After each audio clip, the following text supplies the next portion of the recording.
OCD, or obsessive compulsive disorder, is a self-developed conditioning of the brain and the body to avoid feeling anxious or out of control.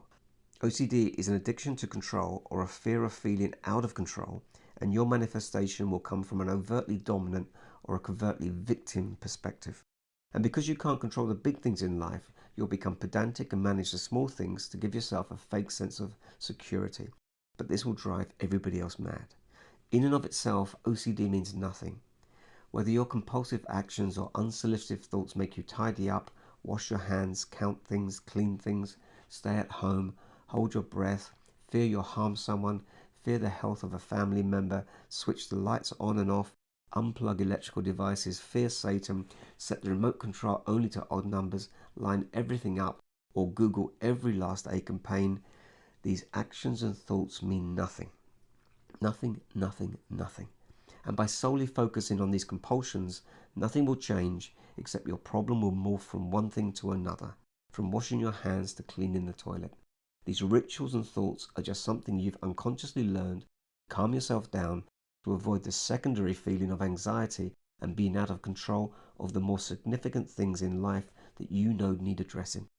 To recover, we need to see OCD as the symptom, not the problem. Although of course these things you seemingly need to do may cause many other issues in your life. To address OCD, we need to acknowledge that it sits on top of anxiety, and you can only release OCD by tackling the underlying fear. And although you may not actually feel that you have anxiety, recognize this, that if you don't do your OCD thing, then you will feel anxious. It's kind of obvious really. Anxiety is the unconscious release of your natural fear chemicals just at the wrong time, plus a problem of thinking and worrying too much, which exhausts your biology. Along with this, the erroneous conditioning of certain parts of your brain to associate fear to ordinary things in your life. These can all be reprogrammed if you know what to do and you repeatedly retrain your brain and your own biology.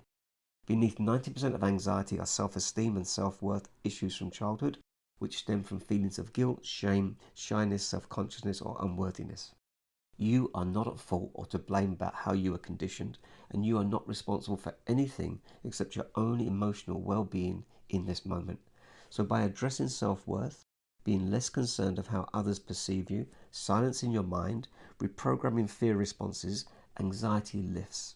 And then by solving the things in your life that need to be changed, such as jobs, relationships, and friendships, the control to control small things lifts. And finally, OCD evaporates, and then all you're left with are out-of-date habits. And the course I'm writing explains this clearly and gives you all the methods you need to reprogram yourself into calmness and then subsequently into happiness. Take a look.